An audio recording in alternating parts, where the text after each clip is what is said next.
Greetings YouTube, the author Mark Simmons here, back for my 21st instalment of my readings from the Psionic Powers Trilogy.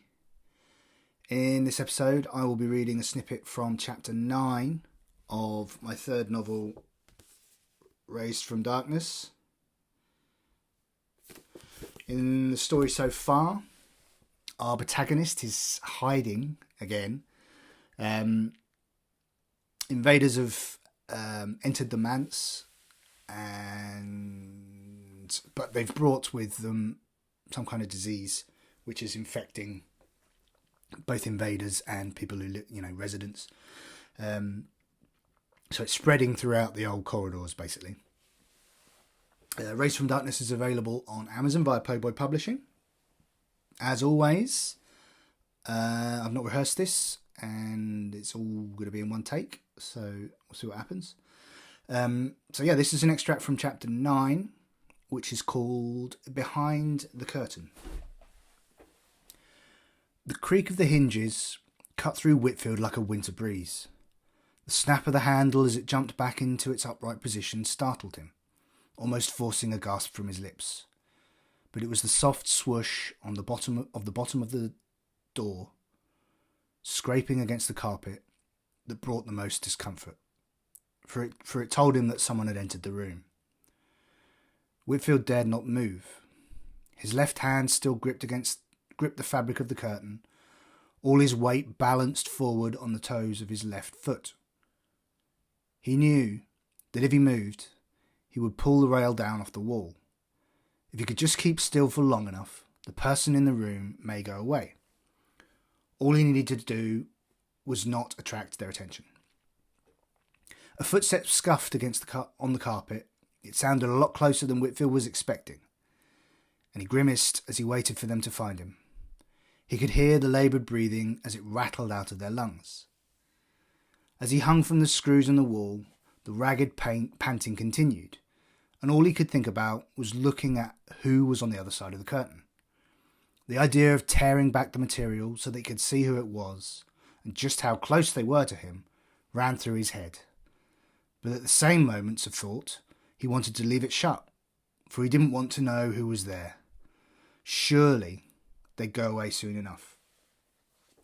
Fear was messing with his mind. The floorboards under his foot lifted as the person in the room moved even closer to him. Their stuttering outward breath pushed the curtain's material into Whitfield. With the feel of soft fabric against his face, he knew that he was in trouble.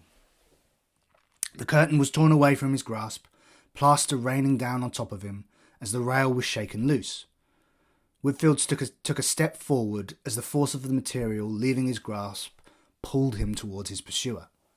And for the briefest of seconds, his fear turned to relief as Rachel stared up at him, a smile creeping across his lips.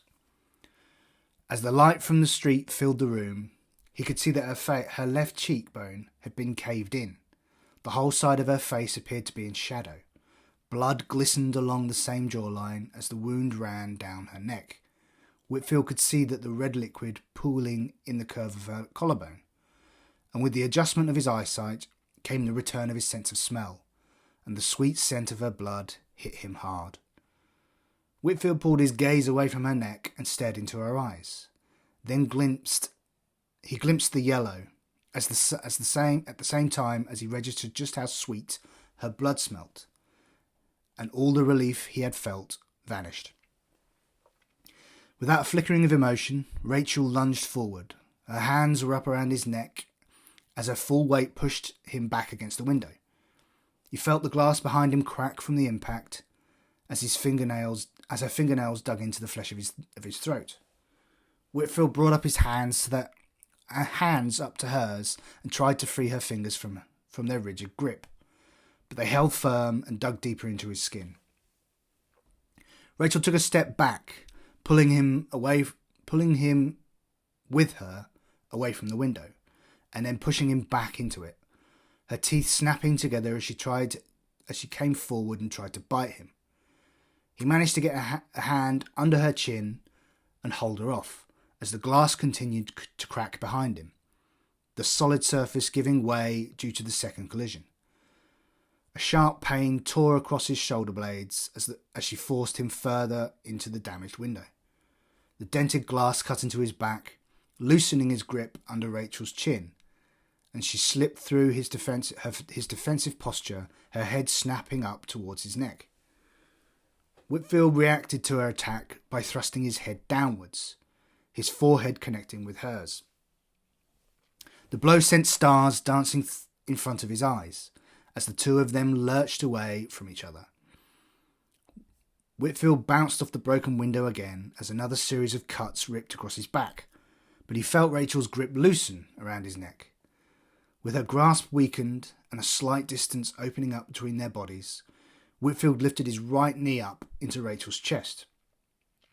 With his back pressed against the window and his hands pressed against her shoulders, he was able to break free from her grasp. Rachel stumbled back from him, but still looked at Whitfield with that same lack of emotion, her head lolling from side to side as she paused to stare at him. For an instant he wondered if recollection had dawned within her, but as she took her first step towards him, her eyes were empty. He knew that she had no idea who he was. He brought his hands up to defend himself again and was consumed by heat. So there you go. Chapter 9, Book 3, Raised from Darkness. Raised from Darkness is available on Amazon. The links for the UK and US versions will be in the body of this video, along with my Facebook author page, my Instagram page, my Twitter page. Let me know what you thought. If you liked it, you hated it, you loved it, you loathed it. Whatever.